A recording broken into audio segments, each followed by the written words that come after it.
and little note cards. I encourage you to write questions that you might have for these gentlemen. So I'm going to give the microphone to Spencer, and he can explain to us a little bit about this great new stadium that's going to be coming up. Thank you. I appreciate you all asking us to come and talk about what we think is a really exciting opportunity for the city and for Miami-Dade County. As Jessica said, my name is Spencer Crowley. I'm a land use lawyer, land use and environmental lawyer at Ackerman. We are representing Miami Beckham United in their effort to bring a soccer stadium and a soccer team to the county. So we're still very sort of early on in the process. But we wanted to come and talk to you all and give you a little bit of a sense of where we are and what's coming. So I have a few boards that I can share about our site location, and then as we go through, I can answer any questions that you all may have. So as a little bit of background, you all may have heard about the different iterations of the stadium siting process, which most recently was focused on the Marlins Stadium, which is over here. There was some property just west of the Marlins Stadium site. Most of it was owned by the city, but there were 6 different properties that were owned by private parties. Unfortunately, the word got out that the team was pursuing that location. And the negotiations with the private property owners were not successful because they knew that a stadium was coming. They wanted a lot more than the team was willing to pay. And so sometimes that's what happens in a negotiation. It just doesn't come to fruition. So when that broke down, we kind of took a step back. We reanalyzed a lot of the different locations that we thought were available. And ultimately, we were able to locate a site in a really interesting area that we think is probably the best location that we've looked at in terms of a lot of different things that we'll talk about tonight. So really, when we look at this site, it's sort of at the convergence of 3 different neighborhoods or areas of the city of Miami. The first, of course, is Overtown, which actually the stadium would be a part of.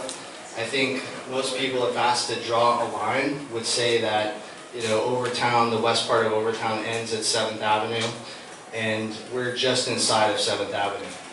Just to the west of us is the Spring Garden neighborhood, which many of you may know. It's a beautiful, old Miami neighborhood dating back to 1917. Beautiful tree-lined streets, beautiful historic homes. And the third component, or the third sort of neighborhood area that we're in, is the Miami River District. So we think that the fact that the stadium is located really at the convergence of these 3 different neighborhoods, if you will, in the city of Miami, gives us a really great location and exciting opportunity to sort of bring all these different areas together. Of course, you can see regionally there's a lot of different major highway access to the site. So one of the things we're looking at and we're trying to, we think from the business side and from a practical side will work, is to get people to the stadium through different modes of transportation. One of the things that our client recognized when they looked at the Marlins Stadium and the impact that's had on the neighborhood is that the stadium is really isolated from the neighborhood by the 4 giant parking garages around it. So what our client is trying to do here is to eliminate to the greatest extent possible the amount of parking garages that are in the neighborhood and convince people to get to the stadium through different modes of transportation. Obviously, walking is one. I don't know if any of you have seen the 60 Minutes expose or story on the Seattle Sounders or the Portland team, I think. Portland or Seattle, I can't remember which one. But it's incredible the enthusiasm that the fans exhibit in getting to these MLS games. Hopefully that's something that can be replicated here in Miami. Of course, we have different bus systems, trolley systems. We're looking at bringing a river taxi or a ferry up the river to disembark at Loomis Park. And from Loomis Park, it's a quick walk up to the stadium. And of course, we have the rail access. So here are a couple of exhibits that we have prepared showing, sorry, I don't know where I can stand so I can lose the interference, but maybe I'll stand here. This is an exhibit showing the different parking garages and parking structures, parking lots that are within a 16-minute walk of the site. We understand this is Miami, we understand people don't like to walk, but you know, people are, look, I think if anyone has a vested interest in getting people to the site, it's our client from a practical perspective. They need to get the fans to the stadium site so that the fans can watch and enjoy the game. Our clients are so convinced that they're going to produce a product that will excite the fans, that they're willing to proceed in this manner. So when you look around the stadium site, there's actually 12,500 spaces within the 16-minute radius of the site. The last board I have, and then I'll talk a little bit about the financing structure, is this depicts the proximity of the various mass transit stations within proximity to the proposed stadium site. Of course, the most proximate is the Colmer Metro Rail Station, which is about a 5-minute walk. You have the new All Aboard Florida train station, which is maybe 10 minutes. The Wilkie-Ferguson Metro Mover is 10-15 minutes, and the Government Center another 10-15 minutes. So a lot of different ways to get to the site. We are very excited about the site, about the location. We think it's a great location for the city, for the county. And really, most importantly, I think for this group, I want to emphasize that the financing structure of this deal is completely private. So right now, there's 2 pieces of private property. Those are under contract and set to close in February. Right now, we're working through the normal course of the things you work through in a real estate transaction. We think that it's going well. We think it's going to close in February, and we can move on with that, with that part of the process. There's a county piece. We're going to purchase the county land for appraised value. Their appraisals, not ours. They've already gotten those 2 appraisals, and we're going to start negotiations with them pretty soon. So that'll take care of all the land. The land will be privately owned, and then on the property tax side, there is no property tax exemption, there's no property tax deal.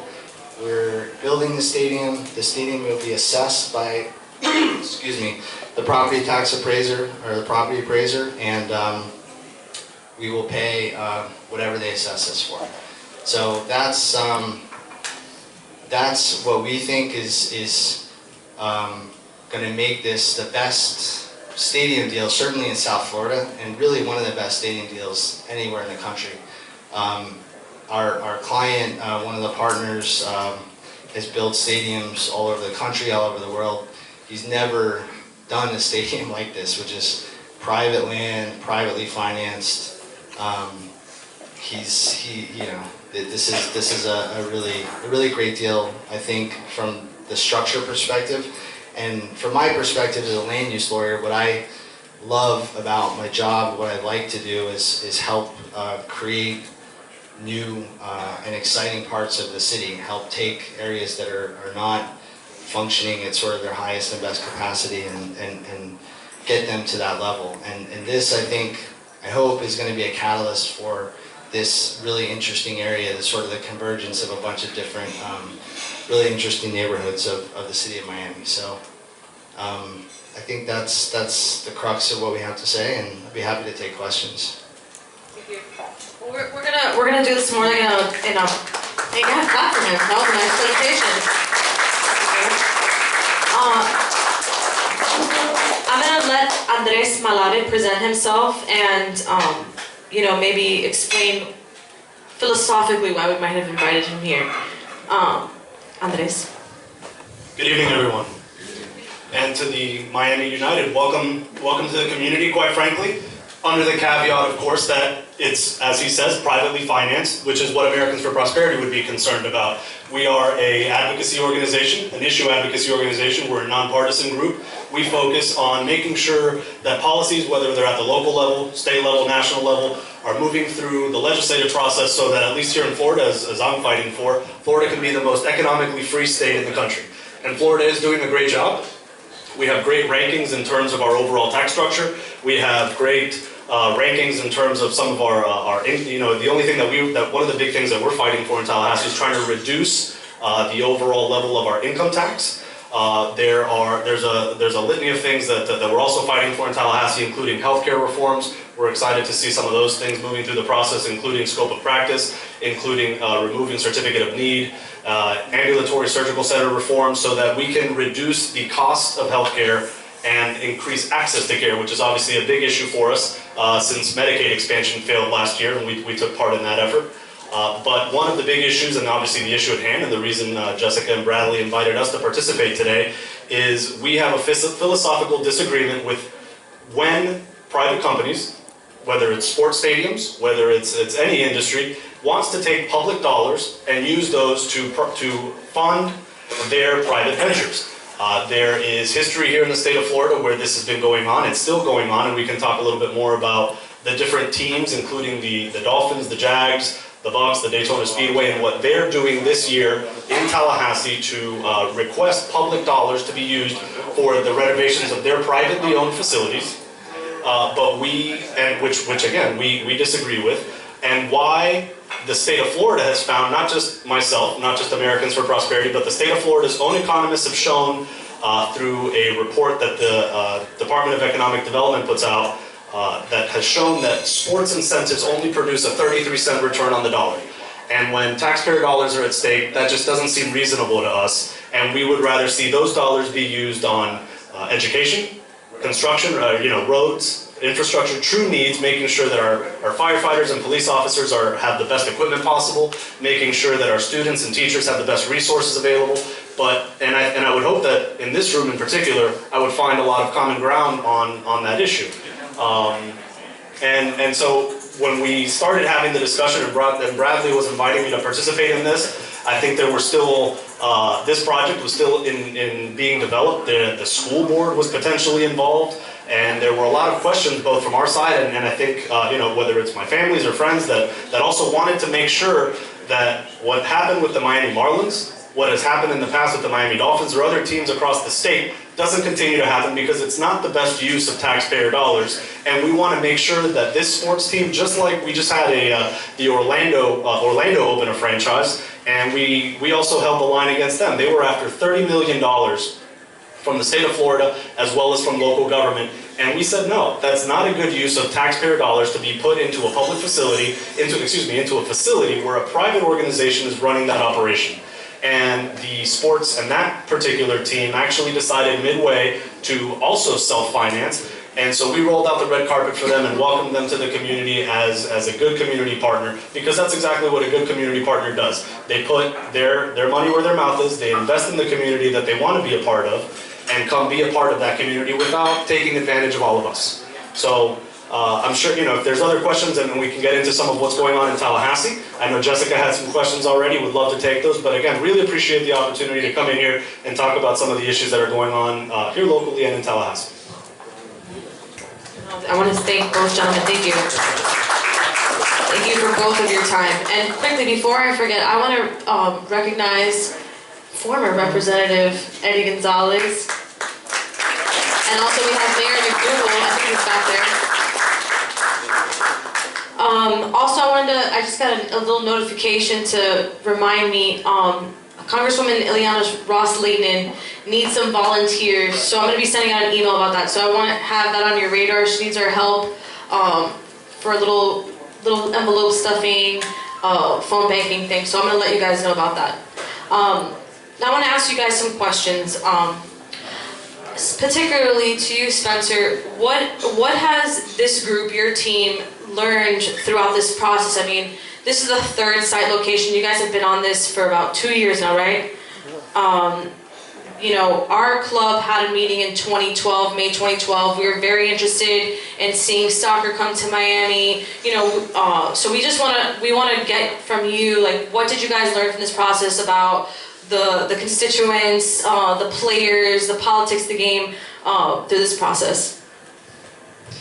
Well, it's interesting, and you know, we've taken direction from sort of different principles along the way, and there were some players who were consultants before who are no longer involved, and that's sort of changed the dynamic a little bit. I would say that, you know, the biggest thing that we learned in the second iteration, once we focused on the Marlin site, and that wasn't successful, was that we needed to first and foremost secure the property necessary to build the stadium, because unless you have the property, you don't have anything, right? I mean, you can have the support of the neighborhood, you have the support of cities, have the support of the county, but if you don't have land, you can't build a house, right? If you don't have land, you can't build a stadium. And, you know, we obviously recognize that, but I think, you know, filtering through the organization and getting that across was really key. But, you know, now I think we are very excited that we're going to take the conversation about stadiums in South Florida to a different place. We're going to try to leave and I wish you guys were around, you know, back when the Marlins Stadium deal was going on, because, you know, that really, talk about a terrible deal for the residents. You know, we're hopefully going to move this to a different place and show how the private financing of land, the private financing of stadium improvements is something that can be good for the team and good for the city. Awesome. Question. How do you see, I mean, I know that this is a very preliminary conversation because you guys still haven't closed on the land. So, but I've seen, I think we've all seen maybe some renderings of what a stadium might look like. You know, taking that into consideration of the character of the neighborhood and the needs of that neighborhood. I know I wasn't personally able to attend the community meeting, but I'm sure you were there, and you know, I just read, you know, the reports and you know, some of the concerns of the community. How does Beckham United see the construction of the building of the stadium and, you know, the surrounding areas? How does that conform to, you know, a greater vision for the community that would, you know, that would help improve that community? Well, first of all, I'll say regarding the rendering that you all may have seen of the stadium, that was a rendering that was created by the architecture firm Populous for the Marlin site specifically. It was designed to, in some respects, complement the architecture of the Marlin Stadium, and the rendering, or I don't even know if it's right to call it a rendering, but what you saw was the movement of that particular design and facility from the Marlin site over to the Spring Garden site. It was really nothing more than to show the feasibility of a test fit of a stadium on the property. Right now, the architects are just commencing.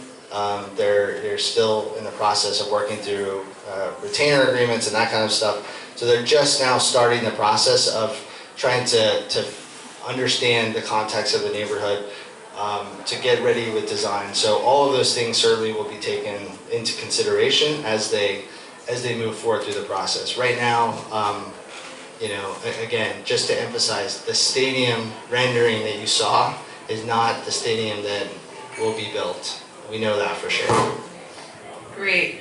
I guess kind of leading into this next question here, you know, do the architects, and does Beckham United, the group, do they envision incorporating commercial, you know, residential aspects? I mean, what are they going to do to? Is there any design elements? Is there anything that's going to be incorporated that would enhance the neighborhood? You know, there's a lot of different. For example, like Marlins Park, they tried to incorporate some commercial. Obviously, it's failed. Those places are still empty and for lease. You know, I guess I'm trying to look at what failed in the past and how we might improve upon in the future.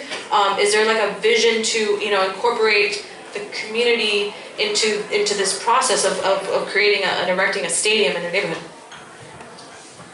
Well, what we're not going to do is create large government-owned buildings and then ask the government to do what government doesn't know how to do, which is you know, lease retail space and activate areas for development. That's not what government does. That's not what government should do. We think that the impacts to the neighborhood should come from the neighborhood. Those should be organic. Those should come from the private sector. Those should come from developers and people with a vested interest in the neighborhood who want to build additional residential, who want to build additional commercial. Our clients are trying to build a soccer stadium. They're not planning on building lots of retail around the stadium to suck up the capacity of retail in the neighborhood, let's say. They're not looking to build a lot of adjacent residential. I mean, this isn't a mixed-use facility that's going to have residential towers part of the stadium. This is a single-use component, single-use stadium. That's it. Parking, I mentioned before in the presentation, and we at this point are not looking to build parking garages in the neighborhood, and that's, you know, part of their philosophy of trying to get people to come to this stadium using the government investment that's already been made in mass transit and in the river walks, and all of those different components. So we don't really feel that's necessary at this point. Anybody has any questions, please write them in our little card, and we'll read them out loud. Another question that I had was dealing with the schools. Previously, there had been an arrangement that was, you know, proposed. Obviously, that's no longer the case because the school board is no longer going to be the owner of the stadium. But can you explain to us what relationship the Beckham United anticipates in having with the local schools?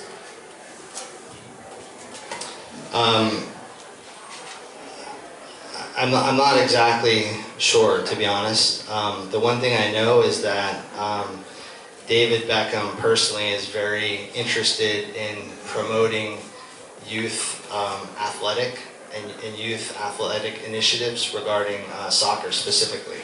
So I would expect that we'll see some of those types of initiatives, but at this point, there is no formal agreement or even an intent to have an agreement with the school board related to ownership of the stadium. I meant as far as like the community relationship. Yeah, I mean, we have a great relationship with the school board superintendent. You know, we had a series of positive meetings with them, and like anything in the world, sometimes a deal works and sometimes a deal doesn't. And you know, we don't attribute that to anything other than you know, our sort of different direction at the time in the Marlins Stadium concept not really coming to fruition. So we're committed to continue to work with the school board, and if they have some initiatives that they'd like to incorporate into the stadium, certainly one of the things that we have, you know, talked about with them was potentially hosting some types of high school soccer games and things like that. And so certainly that's something we'll continue discussing with them. Is the stadium still going to allow for use of the University of Miami sports as reported by various news outlets? No. No. In the event additional parking does become necessary, is there a backup plan to accommodate this?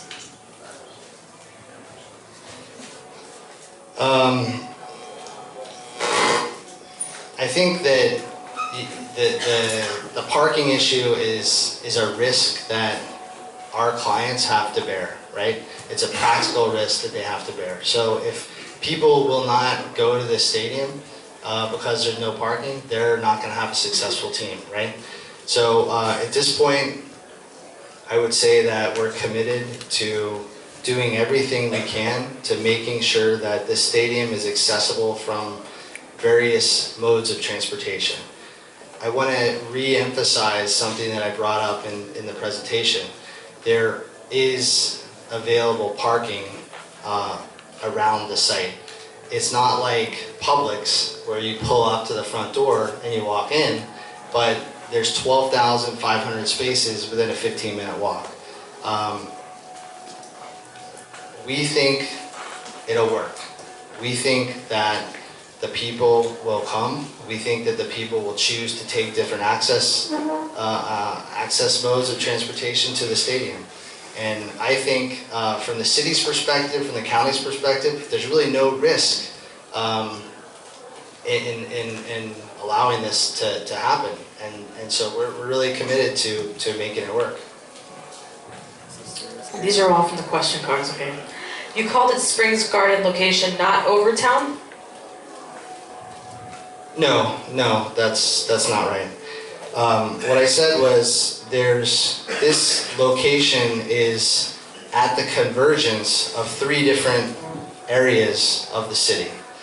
I said that if most people would, I think if you ask people who know, not that there's legal boundaries, if you ask people, they would say probably the west boundary of Overtown is 7th Avenue.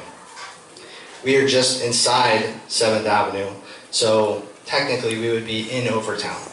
I think that the proximity of the location to the perimeter of Overtown and its location next to Spring Garden, next to the Miami River District, puts it at the convergence, okay, of these 3 different and pretty unique in their own right neighborhoods. Just like anything, when you have, sort of a mix of cultures, a mix of environments, I think it creates excitement, it creates something different, and that's what we're really excited about. Thank you. Well, the Beckham, I guess that I'm going to let Andres handle this part first, but you can reply. Will Beckham Group work to get state exemption for sports-related taxes, and can AFP speak about this exemption a little? Sure. Well, I'll certainly let him address whether or not they intend to seek state dollars, but this is one of those hidden elements that goes on in Tallahassee, and we think we know about it, but here's where that all transpires. The Department of Economic Development has a separate fund, or manages a separate fund, helps manage a separate fund that the legislature ultimately appropriates every year that is worth $12 million. And what the teams used to do was they all used to go after, $12 million at a time, and that certainly caused a lot of ruckus. And between the Miami deal, all these other deals across the country that have basically exploded in taxpayers' faces and in legislators' faces, they've wised up, and now the teams go after $2 or $3 million at a time over a span of X amount of years. The Miami Dolphins, for example, are asking for $3 million over the next 10 years, so they're asking for $30 million, but they're not asking for it in one fail shot, so that it's a little easier to digest. The Tampa Bay Bucks are asking for the same $3 million, the Jags are asking for the same $3 million over 10 years, and the Daytona Speedway is asking for another $2 million over the next 10 years, all to basically help facilitate renovations that most of these facilities are already undergoing by themselves with their own money, the way we think it should be. The Department of Economic Opportunity then takes these applications from the teams, they rank them, and then the legislature either funds them or doesn't fund them. The last year, for example, the state did not. Thank God, at least they're in first place, so it certainly makes it a little easier to swallow if it's easy to swallow $89 million that Broward County just allocated to that facility. It was $29 million that the Tampa Bay Bucks just received from Hillsborough County, and the $29 million, and the Jacksonville Jaguars just received over $100 million in local incentive money. And again, when you see in a county like Duval County, where Jacksonville is, when you have hundreds of millions of dollars in pension liabilities, or schools that clearly need renovations, or roads that clearly have potholes to fix, or other programs that our community needs and deserves much more than a renovation to a jumbotron or to the AstroTurf at any of these facilities. It's just a gross use of taxpayer dollars in our opinion. And so in the same way that we applauded the Orlando City Soccer Lions in not continuing to pursue local dollars or tax dollars, I would certainly hope that we can stand here a year from now and a year from then and a year from then and applaud the Miami Beckham United group in hopefully standing strong and not doing the same and continuing to just be the community partner that this community deserves and not ask for state dollars. We're not going to build parking garages, but are you okay with it? So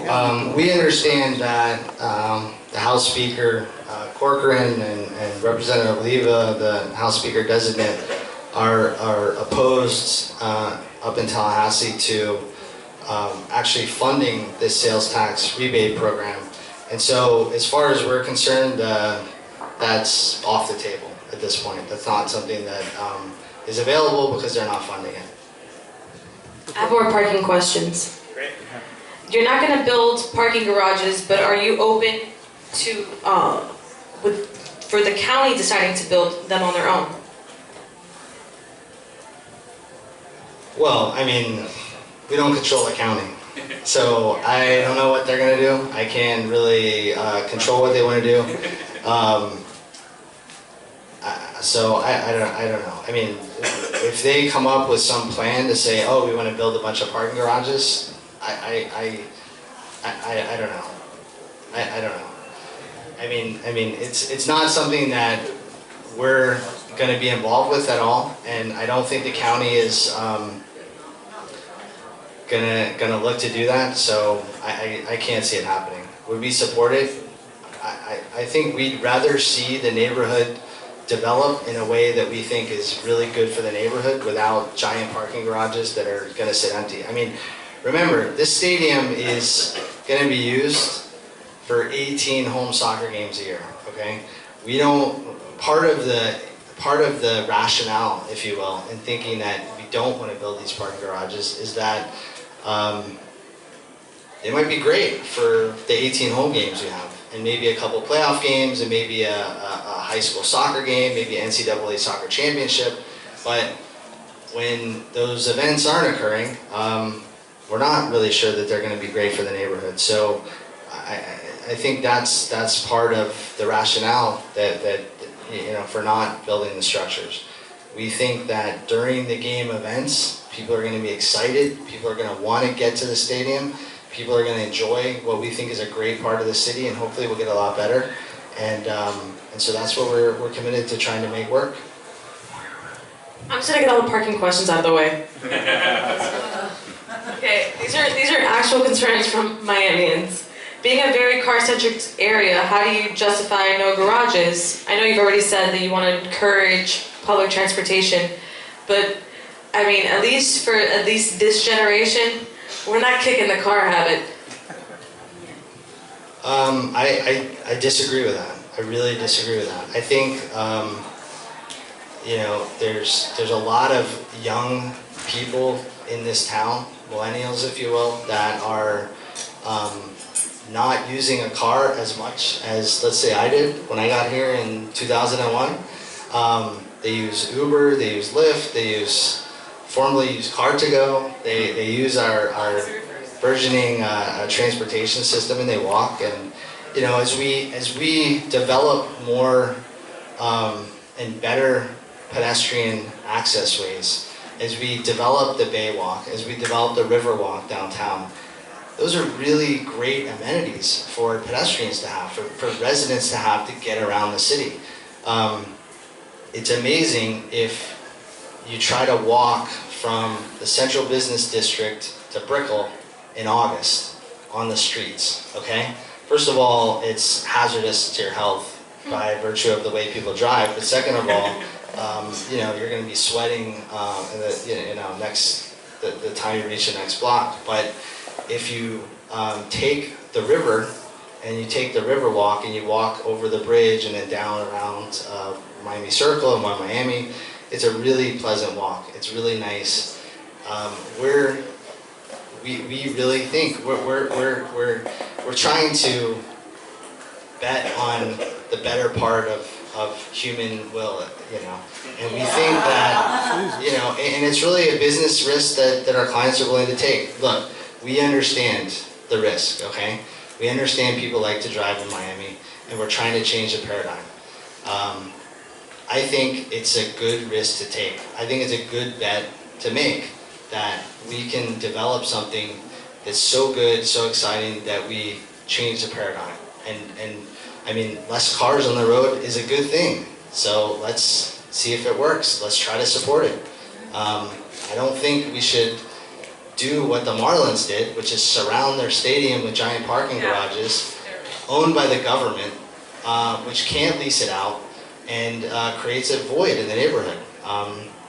So I think to the extent that there's a feeling or a philosophy that we must build parking or parking garage that's immediately adjacent to the stadium, I think there's a fundamental philosophical difference between that position and the position that we're adopting and proceeding with.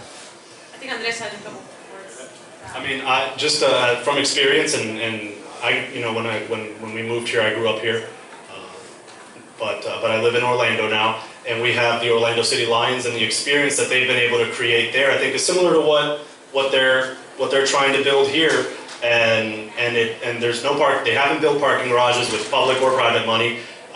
You know, they've been able to set up a series of trolleys from key downtown areas. People certainly use Uber and take advantage of other opportunities to make it to the stadium. And I would certainly assume that an organization of y'all's caliber is going to study what recent successes are in our local, here in the state. And I would invite all of you to come up to Orlando and check out what the Orlando City Lions have been able to create, because I think soccer really has a place in the market here in Florida, and you'll find that, who knows, maybe we'll also have the Tampa Bay Rowdies eventually join the MLS. It's obviously a blossoming franchise opportunity to make a lot of money, and these guys are doing a good job at marketing the product.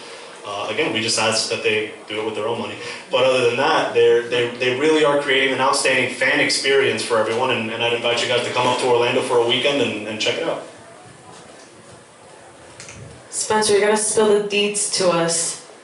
Will the MLS announce Miami's a 24th team after the February closing? And do we have any ideas on what the name and the mascot of the team will be? Unfortunately, no. I'm not. That's above my pay grade. I promise you, parking is an issue. I have more questions on parking. And I'm only going on it because I agree that we need to move from a car culture because we just cannot, but there is a concern. One of the questions had to do with, you know, what do you think of, you know, do you think that the community is gonna like, kind of like old time, the old Orange Bowl, people had, you know, would rent out the space in front of their house, $15 parking. Do you anticipate people in the community in Overtown renting out, you know, spots in front of their house or in the fields? Also, we have a question about, there's some parking lots apparently that UM owns in the area, is 2 blocks away. You know, do you guys see, you know, utilizing that space? Would that make sense for you guys? As to the first question, will people allow parking in their house? You know, as the Americans for Prosperity would say, that's the free market. So we wouldn't anticipate doing anything to discourage that if that's what people are looking to do. And in fact, I think if you talk to people who were around during the old Orange Bowl days, they remember that type of parking experience as really integral to the fan experience of the Orange Bowl. And I think for the most part, it's recollected in a very positive way. So if that's something that happens to be recreated, then I think it's probably on balance good. I'm not aware of the University of Miami parking lots in proximity. 15th Street and 10th Street. 16th Street and 10th Street. Are you talking about the Life Science Center? The Miami Transplant Institute is only in operation during the week. Is this in the health district? Yeah, Okay, west of 7th Avenue? yeah. 2 blocks. Okay. Not if you literally 2 blocks. Huh? Yeah, I mean, look, those spaces, those lots, if they're vacant or free during the game events, certainly would be ripe for use. I think that if you look at the Civic Center area, what's really interesting about it is there's a Metro Rail stop there. So if you can park in Civic Center, you jump on the Metro Rail, take it to Calmer, and you have a 5-minute walk. Again, that's part of the free market. I think we're not looking to make money on parking. We're not looking to really capitalize on that. So if UM has some spaces and they can be used, great. We think it's great. How will the group guarantee that the walk through the stadium is a safe one, or I guess to the stadium? I think that's something that we are going to be working really hard on. Again, it's not going to reflect well on the team or on the city if fans do not have a good experience walking to the stadium. I think that one of the walks that most people may not know about is the walk from Loomis Park up to the stadium along North River Drive, along the sort of restaurant row where Garcia's and Sea Spice is located. Already that's a magnificent walk. It's great. I think, so the answer is I think it's something that we will be working really hard to make sure that we can tell our fans that they're going to have a great experience walking to the game. This is a really good question. That would be, how do you intend to make money? That's above my pay grade. Fair enough, fair enough. What, if any, research has been done to show that Miami residents are eager to go to MLS games? That's not something I'm directly familiar with. I think that the general feeling of people who are soccer enthusiasts are that people who like the sport are not only fans of their home country teams and their home country players, but they really enjoy the sport at an instinctive level. And so whether it's rooting for the Honduran team or English Premier team that they've been fans of for a long time of their life, I think that there's a feeling that true fans of the sport really will gravitate to a local team as well. And Miami, of course, is full of people from places where soccer is really an important part of life. And so that's, I think, what a lot of people see as the opportunity for Miami to take an area that's so rich in culture and rich in diversity and take a sport that is very prominent in those various home locations and bring it here and develop a real fan base. That's great. I guess this is another question having to do with, as of now, let's say February 1st, you guys close on the real estate transaction. Magically, right? What's the timeline for construction? What people want to know, when is this going to be open? We've been talking about the stadium for 2 years. When are we going to play a game there? I'm not sure, I can't answer that. I guess what I would say is that we think that the good part of this year is going to be dedicated to various public hearings and public processes that are required to entitle and authorize the stadium.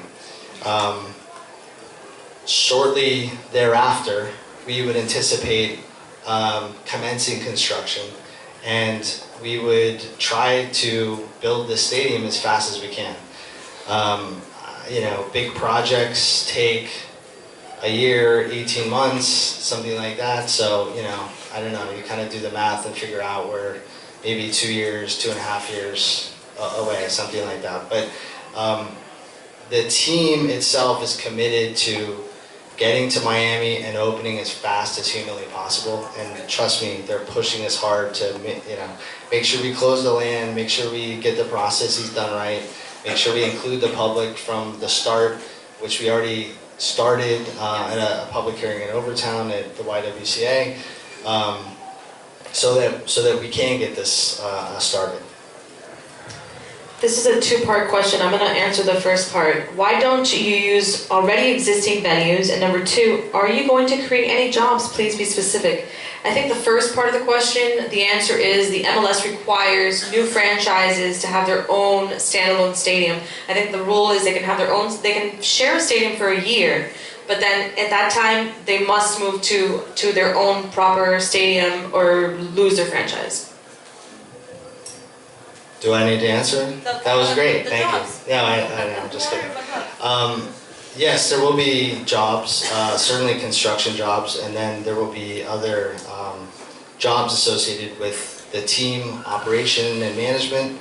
And can I quantify or explain how many of those? No, I can't. What I can say is that you have an ownership group that is willing to come into town and invest, you know, over $100 million of their funds to create a private business. And that business is going to create jobs. They're not looking for government subsidies. They're not looking to use government land. And so if it creates 10 jobs or 50 jobs or 2,000 jobs, I think it's the free market at work, and that's what we should be encouraging. Great. So this question's saying, so no city, county, or state taxes at all. And I think, you know, I guess one of the questions that's coming up in my head is, you know, is there like some concurrency, power, you know, those utility type things? Like, how is that going to be handled? People want to know the nitty-gritty details.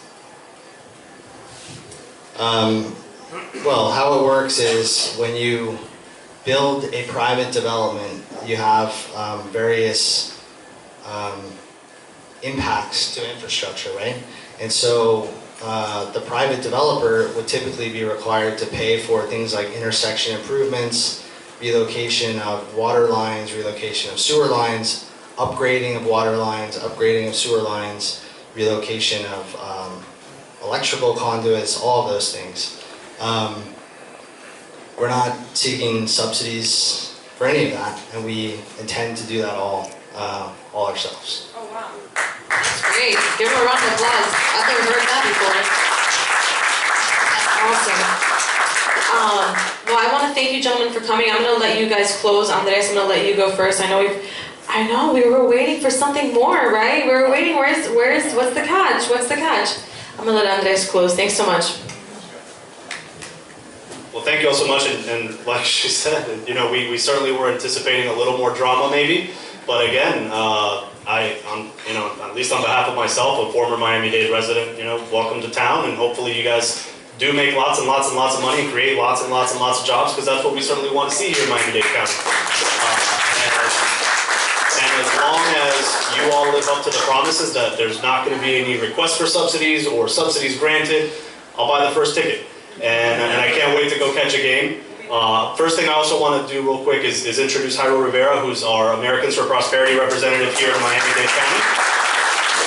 We have a brand new office right in between Doral and Hialeah that is going to be a great resource center for any of you that want to participate. check out some of the information that we have on the tables there on what we're trying to do and advocate for here locally and across the state and in Tallahassee. And Jairo's your point person here in the county for getting engaged with us. I would ask that you also check out www.floridabillboard.org. That is a great snapshot that we've created to give you a snapshot, excuse me for saying it again, of what is going on in Tallahassee, where all the different bills that we're following are moving through the process so that you know if they've already made it through one committee stop or 2 committee stops, where they are in the process so that you can continue to be engaged on those issues. And please, again, just Jairo's your point person to make sure that if you want to get engaged on any of those issues, healthcare reform, education reform, ending corporate welfare in the state of Florida, that you reach out to Jairo and continue to stay involved with us. Thank you so much for the opportunity to speak. Sure. Thank you again for having me. I appreciate the opportunity to be here. Again, I'm sorry for not bringing more drama, engaging in more debate. It's okay. But I'm really happy to be able to represent this team and represent this client. I am a resident of Miami-Dade County. I am a resident of the city of Miami, and when I get my tax bill and see the county debt service on my tax bill, it's a little bit frustrating to know that some of that is going to pay for other stadium deals of the past. And so it's good to know that this is, I think, changing the paradigm of stadium discussions in South Florida and hopefully around the country. And again, I think that it's natural, those of us who live and grew up in South Florida, to have some degree of skepticism related to the parking issue, okay? I get it. I grew up in Palm Beach County, I lived in Florida my whole life, born in Jacksonville, so I'm a Floridian. I know Floridians like to drive. What I would say though is that, you know, in order to really change, I think we have to give it a chance. And I think that this is a really exciting opportunity. It's a really exciting experiment for this county, for the city. Our clients are convinced it will work. They're convinced they're going to create a product that excites people, that's going to bring people to the stadium no matter what they have to do. And so, give it a chance. Give it a chance. Let's see if it can work. The risk is really ours. It's not on the city. It's not on the county. It's our risk. We think it's going to work. So help us, work to get it done. Mr. Why is that? Why is it not a risk in the public? Yeah, the risk is on the public, not on you guys. If you've got everyone jamming the streets trying to find parking, et cetera, and not taking the public transportation, et cetera, that you're sort of anticipating. The risk is to all the people in Spring Garden who don't want you.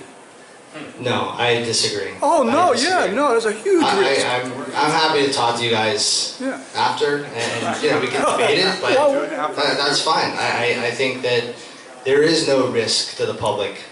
Doug, if there's no parking garages, there's no cars on the street, so people are going to be walking to the stadium. That's the idea. That's what we're convinced of, and that's what we think is going to work.